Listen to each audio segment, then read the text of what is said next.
काय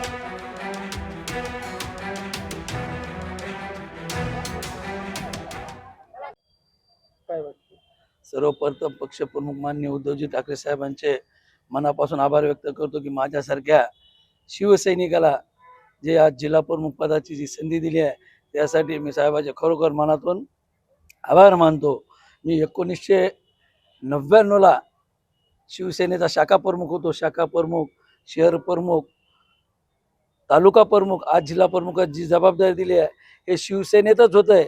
शिवसेना एक असा पक्ष आहे की सर्वसामान्य माणसाला न्याय देणारा पक्ष जर कोणता असेल तर मी म्हणाल शिवसेना आहे.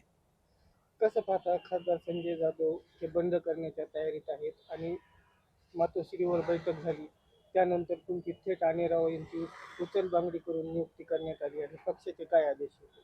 पक्षाचे आदेश हे आहेत, जो काम करल त्याला पक्षात ठेवल्या जाईल. ते पक्षाच्या बैठकीला आल्या नसल्यामुळं माझी पक्षात एक नियुक्ती केलेली आहे.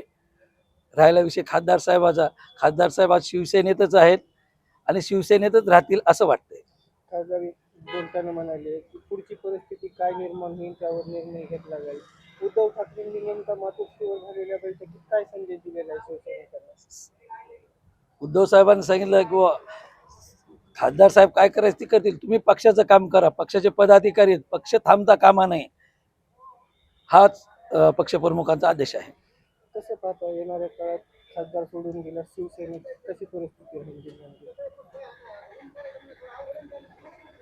शिवसेनेत असं आहे की शिवसेनेची तेवढी तयारी आहे, सोडून गेलं तरी कोणी आणि राहिले तरी शिवसेना ही शिवसेनेच्या बळावर येणारी सर्व इलेक्शन लढल.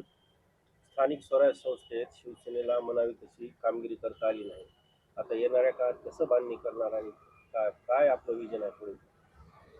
जसे पक्षप्रमुखाचे आदेश येतील, जसे संघटनेचे आदेश येतील त्याप्रमाणे आम्ही काम करू आणि येणाऱ्या काळात निश्चित पक्षाला भरघोस असं यश मिळेल असं काम करू.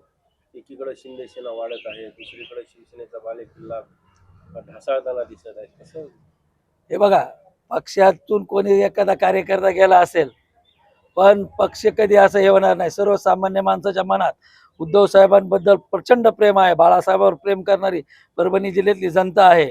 त्यामुळं मला वाटत नाही की शिवसेनेचा जनादर वाढलेलाच आहे, कमी कधी झाला नाही. 4 लोक आले किंवा 2 कोण्या कामासाठी किंवा सत्तेसाठी जर कोणी गेला असेल तर शिवसेनेला ह्याचा काही फरक पडणार नाही. शिवसेनेचा बालेकिल्ला अबाधित राहील असं वाटतं? 100% सांगतो तुम्हाला, शिवसेनेचा हे जो बालेकिल्ला आहे अबाधित राहील. पहिल्यापेक्षाही जनतेला चीड आहे, जनता इलेक्शनची वाट बघत आहे.